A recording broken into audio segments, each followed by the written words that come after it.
اب زنا جو ہے اس کے لیے حضور نے جو کچھ فرمایا وہ سن لیجئے. عن ابن عباس قال ما رأيت شيئا اشبه باللمم مما قال ابو ہریرہ عن النبی صلی اللہ علیہ وسلم. حضور کی حدیث ہے ان اللہ كتب على ابن آدم حظه من الزنا ادرک ذلک لا محال. اللہ تعالیٰ نے ہر انسان کا زنا میں ایک حصہ لکھ دیا ہے جو اس کو پہنچ کر رہے گا.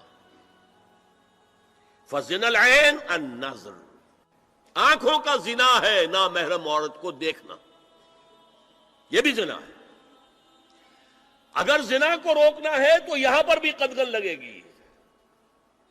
ایک جگہ آیا ہے حدیث میں النظر سہم، یہ تیر ہے. یہ نظر جو ہے نگاہوں کے تیر، یہ تو آپ شاعری کے اندر بھی اور گانوں کے اندر بھی نگاہوں کے تیر سنتے ہیں کہ نہیں سنتے؟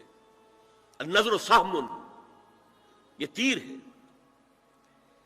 وزن اللسان النطق یا منطق، زبان کا زنا ہے کسی عورت سے گفتگو کر کے چٹخارے لینا.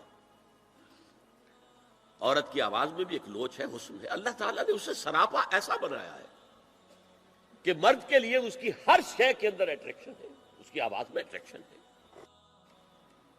والنفس تمنا و تشتہی، اور باقی رہ گیا نفس، وہ تمنا کرتا ہے کہ اب میں اس سے آگے بھی بڑھوں اور زنا بھی کر لوں. والفرج یصدق ذلک کلہ اور یکذب، لیکن یہ ہو بھی سکتا ہے نہیں بھی ہوتا، لیکن یہ زنا تو کر چکا نا.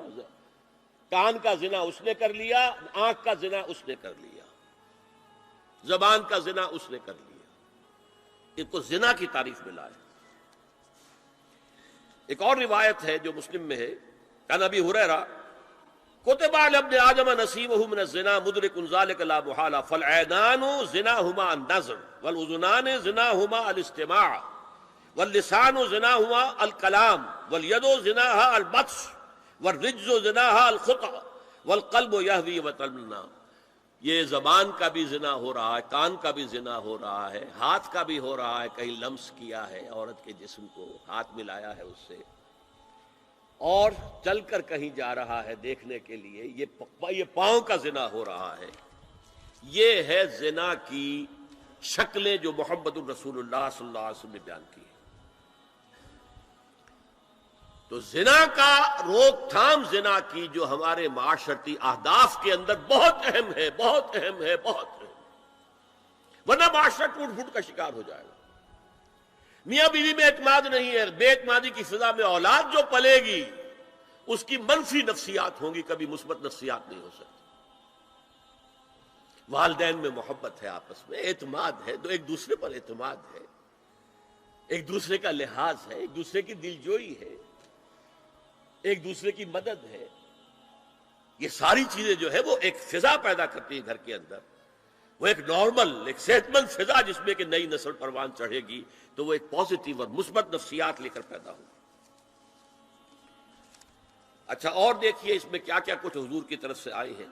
حضرت جابر ابن عبداللہ فرماتے ہیں من کان یؤمن باللہ والیوم الآخر فلا یخلون بامرأۃ لیس معہا ذو محرم فإن ثالثہما الشیطان.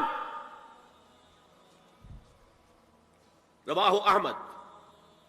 دیکھو، جو شخص بھی اللہ پر اور یوم آخر پر ایمان رکھتا ہو وہ کبھی کسی اجنبی عورت کے ساتھ خلوت میں نہ رہے، ملاقات نہ کرے جس کے ساتھ کہ اس کا کوئی محرم شامل نہ ہو.